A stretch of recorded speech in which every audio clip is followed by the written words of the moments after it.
Assalamualaikum warahmatullahi wabarakatuh. Perkenalkan, nama saya Citra Agilia dari kelas 11 P1C. Di sini saya akan membuat video pembelajaran tentang media sosial. Yang pertama, ada pengertian media sosial. Media sosial atau medsos adalah platform digital berbasis internet yang memungkinkan penggunaannya untuk membuat atau membagikan dan berinteraksi dengan konten secara real time. Konten tersebut bisa berupa teks, gambar, video, atau suara. Media sosial memungkinkan komunikasi dua arah antara individu, kelompok, maupun organisasi. Media sosial menjadi sarana komunikasi yang sangat efektif di era digital karena mampu menjangkau banyak orang dalam waktu singkat. Ia menjadi bagian tak terpisahkan dari kehidupan masyarakat modern, terutama generasi muda seperti kita. Yang kedua, sejarah singkat perkembangan media sosial atau medsos. Media sosial modern berawal dari kemunculan situs jejaring sosial seperti Friendster 2002, salah satu pelopor media sosial. MySpace 2003 populer di kalangan musisi dan anak muda. Facebook 2004 didirikan oleh Mark Zuckerberg menjadi salah satu medsos terbesar di dunia. Kemudian lahir platform lain seperti Twitter, Instagram, Snapchat, TikTok, dan lain-lain. Dengan berkembangnya teknologi dan internet, media sosial semakin mudah diakses melalui handphone, membuatnya makin dominan dalam kehidupan sehari-hari. Yang ketiga, jenis-jenis media sosial. Media sosial memiliki banyak bentuk, antara lain jejaring sosial, contohnya Facebook, fungsinya menghubungkan individu dalam jejaring pertemanan atau profesional. Yang kedua, media berbagi konten, contohnya YouTube, TikTok, Instagram. Fungsinya membagikan video, gambar, dan cerita visual. Yang ketiga, microblogging, contohnya Twitter. Fungsinya menyampaikan ide atau informasi secara singkat dan cepat. Ada juga forum diskusi, contohnya Reddit, Quora. Fungsi bertukar pendapat dan informasi dalam komunitas daring. Selanjutnya, pesan instan, contohnya WhatsApp atau Telegram. Fungsinya berkomunikasi secara langsung melalui pribadi atau grup. Yang keempat, ada fungsi media sosial. Media sosial memiliki berbagai fungsi positif, antara lain sarana komunikasi cepat antar individu dan kelompok, alat berbagai informasi, baik dalam bentuk berita, pengetahuan, maupun hiburan, wadah ekspresi diri seperti menulis, membuat video, atau fotografi, platform promosi baik untuk usaha kecil, personal branding, maupun perusahaan besar, sarana pembelajaran melalui konten edukatif, webinar, diskusi, dan komunitas belajar online.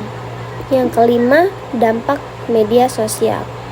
Dampak positif memperluas jejaring pertemanan dan profesional, memudahkan proses belajar dan akses informasi, menumbuhkan kreativitas dan inovasi, menjadi sarana berdakwah atau menyebabkan kebaikan, mendorong gerakan sosial dan kepedulian masyarakat.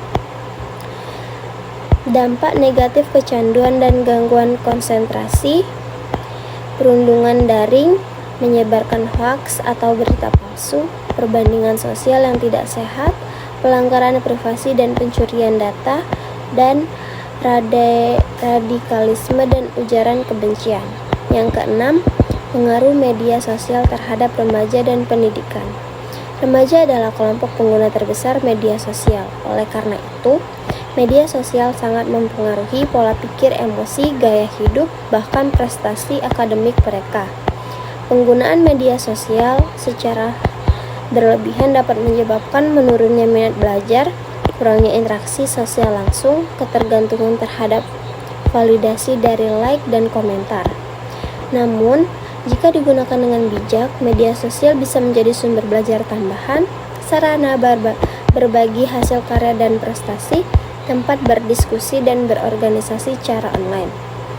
7. Cara menggunakan media sosial secara bijak. Yang pertama, sering pastikan informasi benar sebelum dibagikan.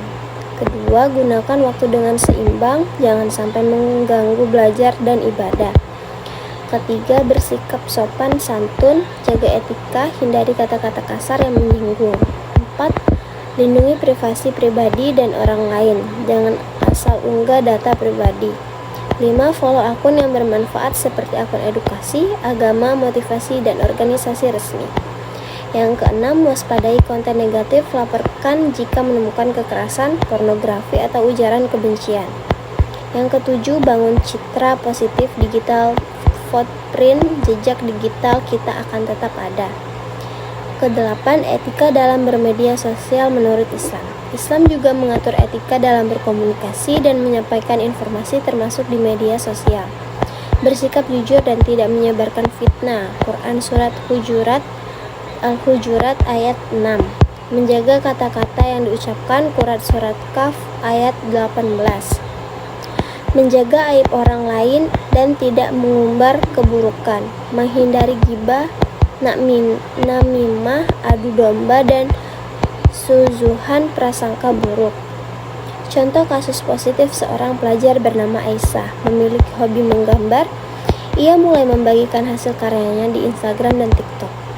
Lambat laun karyanya dikenal luas, bahkan ia mendapat tawaran kerja desainer lokal. Ia menggunakan media sosial sebagai portofolio digital. Contoh kasus negatif.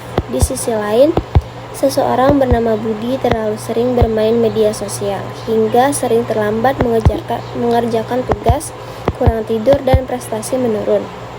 Ia juga sering merasa cemas karena membandingkan dirinya dengan teman-teman terlihat lebih sukses.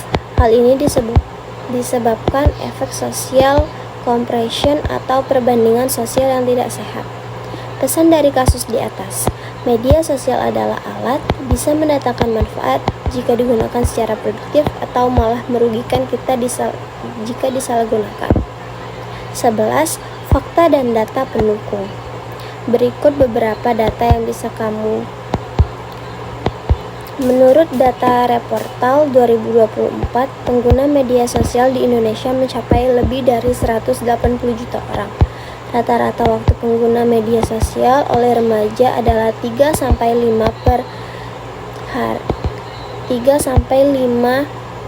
jam per hari. 87% siswa pernah mendapat informasi dari media sosial, namun hanya 40% yang mengecek kebenarannya. Fakta ini menunjukkan betapa pentingnya literasi digital dan kesadaran dalam menggunakan berita sosial. Yang ke-12, aktivitas positif yang bisa dilakukan di media sosial. Daripada hanya scrolling dan melihat konten yang kurang bermanfaat, media sosial juga bisa digunakan untuk mengikuti akun edukasi, sains, agama, bahasa, dan sejarah. Membagikan hasil karya, puisi, video, edukasi, dan desain fotografi. Membangun komunitas hobi, misalnya klub baca, komunitas literasi, atau komunitas coding. Menyebarkan pesan dakwah, motivasi, atau inspirasi. Mari kita tanya diri kita masing-masing, apakah kita konsumsi setiap hari di media sosial? Apakah kita pernah menyebarkan informasi tanpa memeriksa kebenarannya? Apakah kita menjadikan media sosial sebagai tempat berkembang atau justru jadi tempat membuang waktu? Tantangan kecil ini mulai hari ini, coba kurangi waktu media sosial 30 menit dan ganti dengan membaca atau berkarya, atau bagikan satu konten positif setiap minggu. Media sosial bukanlah musuh, tapi juga bukanlah sahabat jika tidak bisa. Mengendalikannya bijak. Bermedia sosial berarti kita tahu batas, tahu tujuan, dan tahu akibat. Mari gunakan jari kita untuk hal-hal yang membawa manfaat, bukan mudarat. Jadi kesimpulannya, media sosial adalah bagian dari perkembangan teknologi yang tidak bisa dihindari. Ia bisa menjadi alat kebaikan, namun juga membawa resiko jika digunakan sembarangan. Bijaklah dalam menggunakan media sosial agar kita bisa memperoleh manfaat maksimal dan menghindari dampak negatifnya. Gunakan media sosial untuk belajar, berbagi inspirasi, meningkatkan keimanan dan ketakwaan, menjadi agen perubahan yang positif di dunia nyata. Studi kasus dan ilustrasi. Terima kasih sudah menyimak pembelajaran ini. Jadilah generasi cerdas, digital, santun dalam berkomunikasi, dan bijak dalam berbagi. Sampai jumpa di pembelajaran selanjutnya. Wassalamualaikum warahmatullahi wabarakatuh.